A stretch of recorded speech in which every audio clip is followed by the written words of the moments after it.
Sometimes a badge isn't enough. FBI agent Jordan Hayes had the authority, the training. Yet on a routine morning, he was treated like a criminal. Dressed in plain clothes, Hayes arrived early for a meeting and found a quiet spot in the lobby.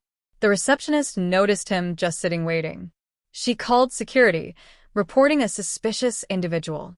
No action, just presence enough to trigger suspicion.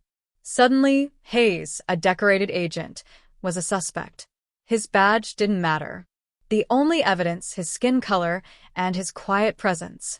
In 7 minutes, Hayes would face a test not of courage, but of perception and prejudice. What started as a routine morning became 7 minutes of humiliation and fear, and Hayes was at its center. The police radio crackled.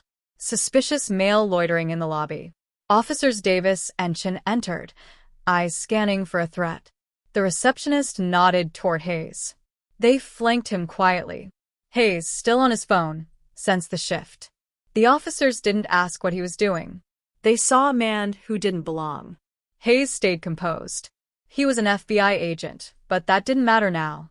The misunderstanding was no longer a mistake. It was becoming a spectacle. "Sir, stand up and put your hands where I can see them," Officer Davis ordered. Hayes complied, moving slowly, hands raised. "May I ask what this is about?" Hayes asked, voice steady. Davis ignored him. "Do you have any weapons?" Hayes answered honestly. "I'm a federal agent. I am armed and have my credentials." He moved carefully, offering to show ID. Instead of de-escalating, Davis grew more agitated. "Don't move. Keep your hands up."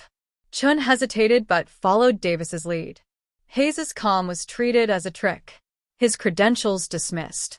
In their eyes, he was a suspect pretending to be law enforcement. The gap between reality and perception widened. Hayes stood, hands raised. A federal agent treated like a criminal because someone decided he looked suspicious. Minutes dragged on. Hayes stood still, hands up, surrounded by suspicion. He repeated his offer to show ID, but the officers refused to listen. The lobby watched in silence. No one intervened. Officer Davis decided to cuff Hayes. "For our safety and yours," he said, "protocol masking prejudice." Hayes pleaded, "Verify my identity before you do this." His words were ignored. The cuffs snapped shut.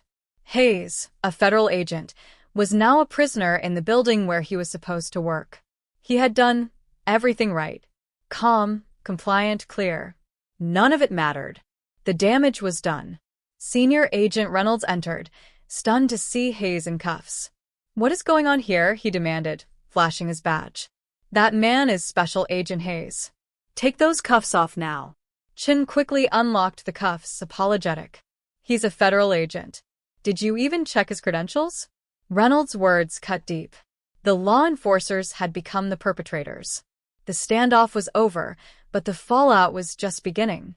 Reynolds called a meeting. Hayes, the officers, their chief, and the receptionist.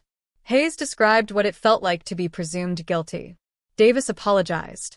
Chun admitted he should have questioned, not just followed. The receptionist confessed. She acted on a feeling, not facts. Hayes asked, "If I'd been a white man in a suit, would you have called?" She hesitated. "Probably not."